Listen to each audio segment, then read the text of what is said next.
In this week's parasha, we have the famous story of Miriam HaNeviah, Moshe Rabbeinu's sister, who asks, why is it that our brother left his wife? We know that Judaism is all about balance, and we as Jews have a commandment to actually be intimate, bring children to the world. Moshe Rabbeinu was the only prophet that made a decision to completely abstain from being with his wife after he had children.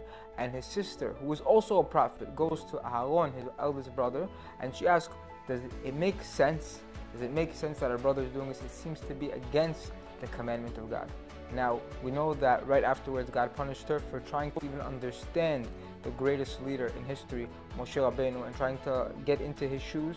He told her that there will never be a prophet like Moshe Rabbeinu, and therefore his situation is different. Now, what's very interesting is that Chazal explained that there was a very big depth to this story.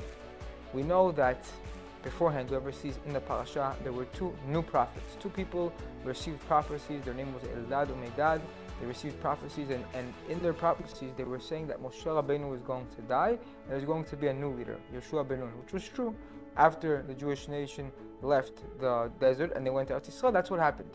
But Miriam, Moshe Rabbeinu's sister, says, wait a second, en mita belo chet. There can't be a death without some sort of sin. And now she's thinking to herself, well, what sin does our brother have? Now, we spoke about in last week's shiur that there are three characteristic traits that take a person out of this world, and these are maybe the stem of the root of every single sin that a person has. And in this week's parasha, we have Moshe Rabbeinu demonstrating how he is completely clean from these three characteristic traits. So, like we said, we have the ta'ava, desires.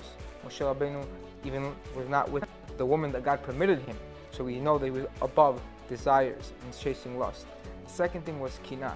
And in this week's parasha, when these two new prophets were prophesying, his biggest student came to me and said, Moshe Rabbeinu, this can't be. How are they prophesying while you're here? And Moshe Rabbeinu said, from my perspective, I wish that everybody would be prophets. So we see that jealousy, envy was not a characteristic trait that Moshe Rabbeinu had.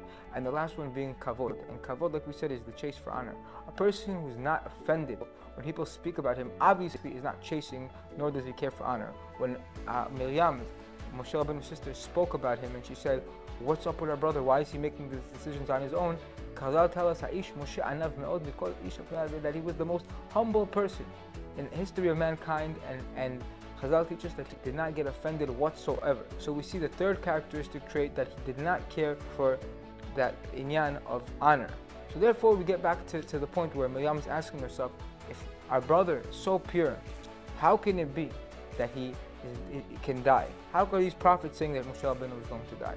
And what she didn't know is the Gemara says that there's people, there are four actually in the history of mankind, that never sinned, and they only died because the original sin of Adam Rishon, of the first man to ever live, when he ate from the Etz Hadat, when he ate from the tree of life, and that was the sin that caused all of mankind to die at a certain point.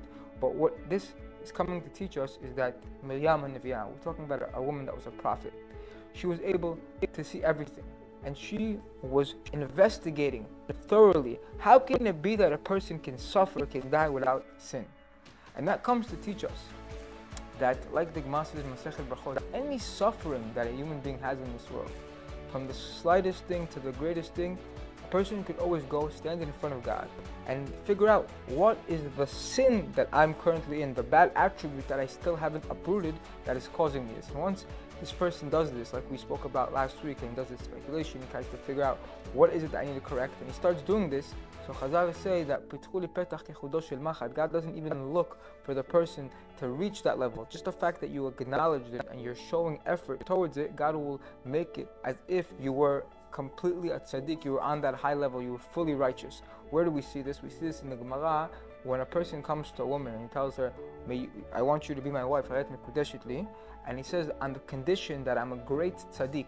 And this person, the Gemara says, that is not a tzaddik whatsoever, he's a wicked person. But because he says that, Chachamim say that we have to worry that maybe he is a tzaddik. The question arises, how could he be a tzaddik?